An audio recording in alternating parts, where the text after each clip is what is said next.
Mr. Moore is recognized. Thank you, Chair. Thank you, Ranking Member. The F-35 Joint Strike Fighter strengthens national security, enhances global partnerships, and powers economic growth across our nation. I agree with Air Force Chief of Staff Brown that the F-35 is indeed the cornerstone of Air Force modernization. It remains the most lethal, survivable, and connected fighter in the world, giving pilots an advantage against any adversary, and then most importantly, enabling them to execute their mission to come home safely. At Hill Air Force Base in Utah, our 388th Fighter Wing is the Air Force's first active-duty, combat-capable F-35A Lightning unit. Right now, F-35s from the base's 34th Squadron have been deployed to Germany in response to Russia's aggression in the Ukraine. However, I am concerned that these fifth-generation aircraft have not consistently been accompanied with equally modern and advanced weaponry.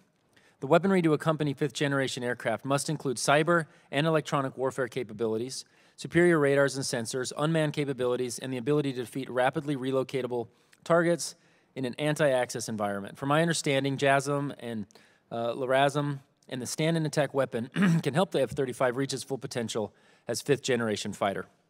Secretary Austin, again, thank you all for being here and for your service. Can you provide an update on the implementation of advanced weaponry for the F-35 with battle management capabilities needed to address an increasingly adversarial threats?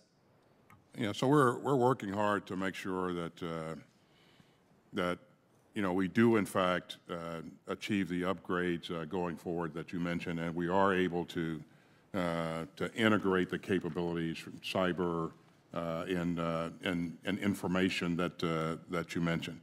That's a work in progress. We will continue to invest in precision-guided munitions because that's really, really important to us, and you've seen us invest in the upgrade of those precision-guided munitions to make sure that they're survivable. And I like to look at it, and as I dig into this with my team and some of my stakeholders back home, I like to, you make a comparison. We have an $80 million plane that we are putting 50-year-old weapons technology into. Important piece, especially as we talk about the budget today. Do you think there has been enough attention given to the weaponry available to the F-35? Well, one of my priorities is to ensure that we continue to invest in the upgrade of our PGMs and that we have sufficient quantities of PGMs on hand.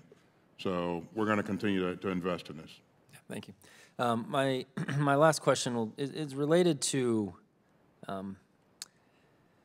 the number.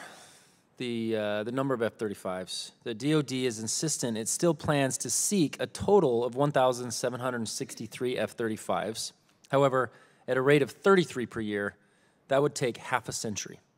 How is a decreased F-35 buy justified to meet the needs of peer competition in, the very apparent and obvious adversarial AORs that are increasing across our globe? Just kind of comment on, are we doing enough on this F-35 buy, and by decreasing it, are we ready for the next fights?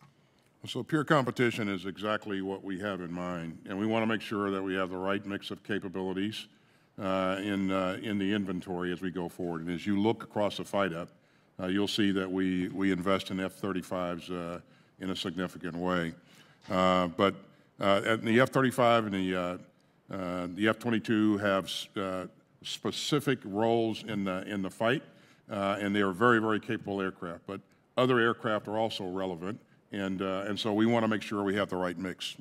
I've been impressed with, one of the highlights of this role.